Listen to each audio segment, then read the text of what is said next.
você vê que continua o mesmo governo, na verdade, a vice-presidente, o exército todo mandando da mesma forma, os mesmos militares. O que aconteceu? Exato, Nada. né?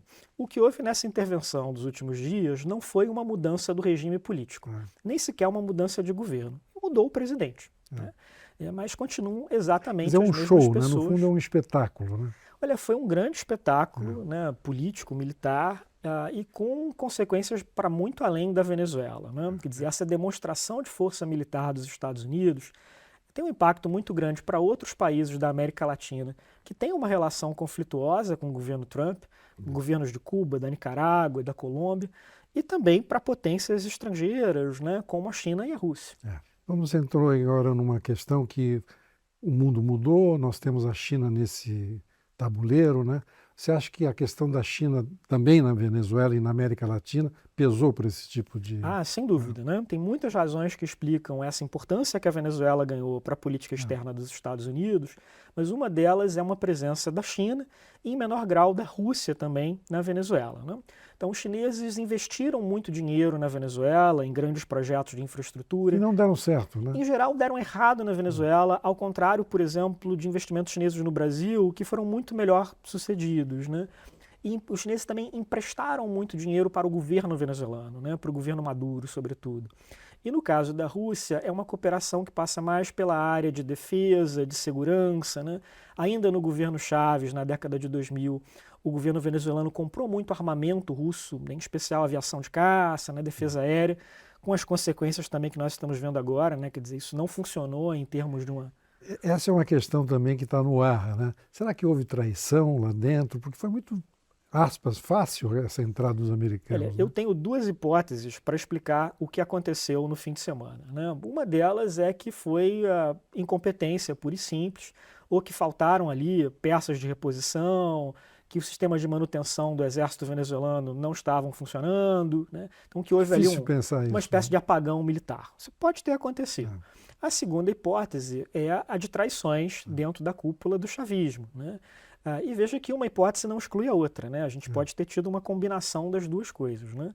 Agora, o que mais me impressionou, Dávila, em toda essa questão ali do choque militar, né, foi a quantidade de militares e policiais cubanos mortos nesse ataque americano, né? Foram mais de 30, Então, porque também desde o governo Chávez tem muita cooperação entre Venezuela e Cuba. Então, basicamente, os venezuelanos vendem petróleo barato para os cubanos, em troca recebem ajuda que vai desde questões de política de saúde até questões de defesa, de inteligência, de segurança presidencial, né? Então, a guarda pessoal do Maduro eram principalmente militares e cubano. policiais cubanos. E eles foram ali dizimados nesse ataque.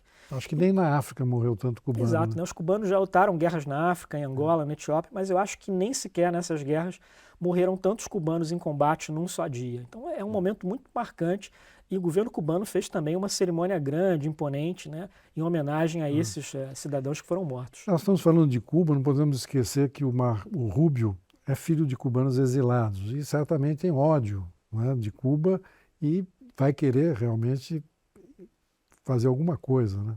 E olha, esse novo governo Trump ainda não completou um ano, né? Vai fazer um ano agora no final de janeiro.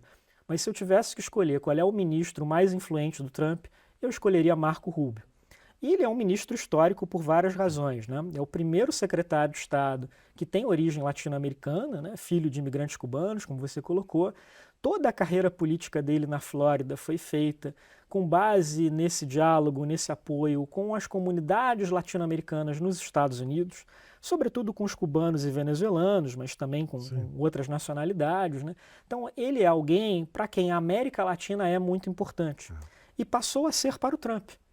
Porque no primeiro governo Trump, a América Latina Não estava nem no... não tinha qualquer peso dentro da sua política externa, como em geral tinha sido um pouco a regra para os governos americanos desde o final da Guerra Fria, né? Então foram aí uns 30 anos em que a América Latina teve muito pouco espaço na diplomacia e na política de defesa dos Estados Unidos. Isso mudou agora, para o bem ou para o mal. Você vê que hoje eles colocaram no Departamento de Estado o quintal, o backyard, realmente. Nós somos o quintal deles. É uma coisa que se falava, tal, mas nunca assim de uma forma tão explícita, né? Olha, para a gente encontrar um outro governo americano que tivesse usado esse tipo de linguagem muito agressiva, muito desrespeitosa com a América Latina, a gente tinha que voltar no tempo para o final do século XIX, para o início do século 100 anos XX, né? atrás. Aquela era dos grandes impérios, né?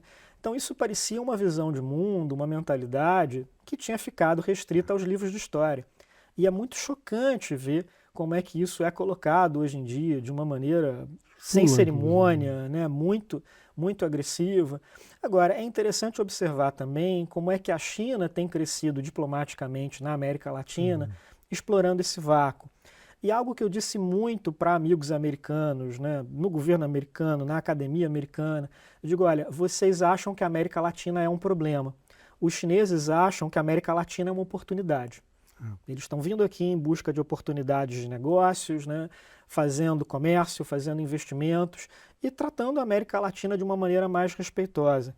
E foi interessante no ano passado, quando o Brasil teve, né, esse contencioso comercial com os Estados Unidos por causa das tarifas, e as pesquisas de opinião pública aqui no Brasil mostravam que o país que os brasileiros mais admiram é os Estados Unidos, de longe, né?